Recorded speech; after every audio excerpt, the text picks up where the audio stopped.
మరొక అంశము ఇవాళ తెలుగు మీడియాలో చాలా ప్రధానంగా కనబడింది. తెలంగాణ నుంచి లోక్సభ ఎన్నికల్లో సోనియా గాంధీ పోటీ చేయబోతున్నారనేది. పోటీ చేసి ఎక్కడి నుంచి? అసలు సోనియా గాంధీ ఎందుకు తెలంగాణ నుంచి పోటీ చేయాలి? ఈ విషయాలు చూస్తే గనక ఒక విషయం.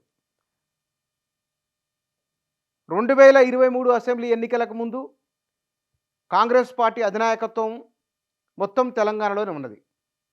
రాహుల్ గాంధీ, ప్రియాంక గాంధీ, మల్లికార్జున ఖర్గే, జైరాం రమేష్, కేసీ వేణుగోపాల్,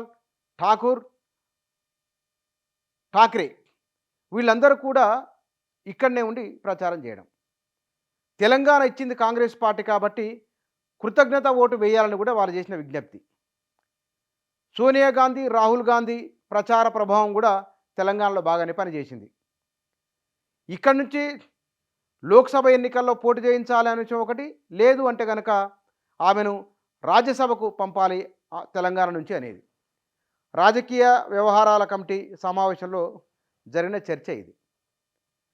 ఇక్కడి నుంచి పోటీ చేయడం వలన లోక్సభ ఎన్నికల్లో సోనియా గాంధీ పోటీలో ఉంటే సహజంగానే జాతీయ మీడియా, అంతర్జాతీయ మీడియా దృష్టి కూడా తెలంగాణ మీద లోక్సభ ఎన్నికలపైన ఉంటుంది.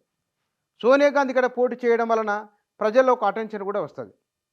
ప్రధానంగా రూరల్ తెలంగాణలో కనీ విని ఎరుగని రీతిలో కాంగ్రెస్ పార్టీ తన ప్రభంజనం చూపించింది కాబట్టి మొత్తం 17 లోక్సభ నియోజకవర్గాల్లో మెజార్టీ స్థానాలు దక్కించుకోవాలంటే కనుక అసెంబ్లీ ఎన్నికల్లాగానే ఒక వ్యూహరచన ఉండాలి, సమిష్టి కార్యాచరణ ఉండాలి, సమిష్టి ఆచరణ ఉండాలి, విజయాన్ని అందుకోవాలి. ఇది కాంగ్రెస్ పార్టీ బూత్ స్థాయి నుంచి ఏఐసిసి హెడ్ ఆఫీస్ వరకు జరిగిన ఒక ప్రయోగం, ఒక పరిశీలన, ఆచరణాత్మక విజయం తెలంగాణలో జరిగింది. లోక్సభ ఎన్నికల్లో కూడా అట్లే ఉండాలి అనేది వారు అనుకుంటున్నది. అందుకే సోనియా గాంధీ ఒకవేళ పోటీ చేస్తే ఇంతకు ముందు మెదక్ నుంచి ఇందిరాగాంధీ పోటీ చేసి విజయం సాధించారు. బహుశా చాలా కష్టకాలంలో ఆనాడు ఉమ్మడి రాష్ట్రంలో కాంగ్రెస్ పార్టీ మొత్తానికి ఆనాడు ఉమ్మడి ఆంధ్రప్రదేశ్ వెన్నుదన్నుగా నిలబడింది. ఇవాళ జాతీయ స్థాయిలో కాంగ్రెస్ పార్టీ ప్రాభవము, ఉనికి నానాటికి తగ్గుతున్నది. మొన్న జరిగిన 5 రాష్ట్రాల ఎన్నికల్లో తెలంగాణ మినహాయిస్తే కనుక 3 ప్రధానమైన రాష్ట్రాలు రాజస్థాన్, మధ్యప్రదేశ్, ఛత్తీస్గఢ్లో కాంగ్రెస్ పార్టీ ఘోర పరాజయాన్ని మూటగట్టుకున్నది. ఇవి 2024 లోక్సభ ఎన్నికలకు ముందు సెమీఫైనల్ అనుకున్నారు. ఈ సెమీఫైనల్ అనుకున్న 3 రాష్ట్రాల అసెంబ్లీలో అది ఓడిపోయింది కాబట్టి పార్లమెంటు ఎన్నికల్లో పుంజుకోగలదా అని ఒక చర్చ కూడా జరుగుతున్నది.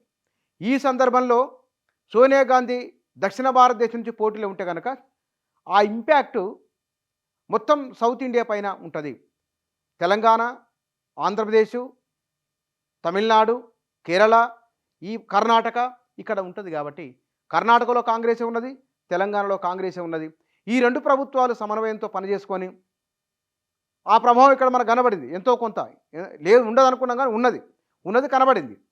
లోక్సభ ఎన్నికల్లో కూడా కలిసికట్టుగా ముందుకెళ్లాలనేది ఒక ఆలోచన కాంగ్రెస్ పార్టీ, రాష్ట్ర కాంగ్రెస్ పార్టీ నాయకత్వం చేస్తూ ఉన్నది. ఎట్లాగో మళ్ళీ రాహుల్ గాంధీ, ప్రియాంక గాంధీ రావడం, ఈ లోపుగానే 6 గ్యారంటీలను అమలు చేయాలి. కాంగ్రెస్ పార్టీ తన విధానాన్ని ఏంటో కూడా ప్రజలకు చూపించాలి. మార్చి, ఏప్రిల్ నాటికి పరిపాలనలో రేవంత్ రెడ్డి తన ముద్రను చూపించాలి. తన ముద్రను చూపించడం వలన 6 గ్యారంటీలు అమలు చేయడం వలన ప్రజల్లో ఒక నమ్మకం వస్తుంది. లోక్సభ ఎన్నికల నాటికి అది ఆచరణలోకి వస్తుంది. దానివల్ల 17 లోక్సభ స్థానాల్లో మెజార్టీ స్థానాలు దక్కించుకునే అవకాశం ఉంటుంది. ఇది కాంగ్రెస్ పార్టీకి అంచనా.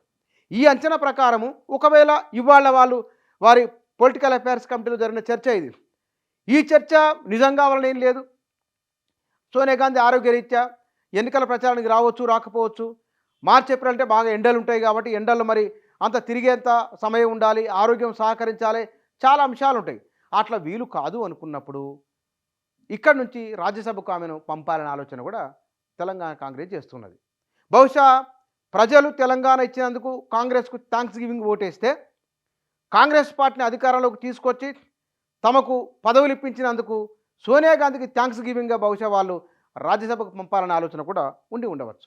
ఏదైనా తెలంగాణ నుంచి సోనియా గాంధీ ప్రాతినిధ్యం దేశంలో అత్యున్నత చట్టసభకు ఉండాలనే బలమైన ఆలోచన కాంగ్రెస్ పార్టీ రాష్ట్ర నాయకత్వం చేస్తూ ఉన్నది.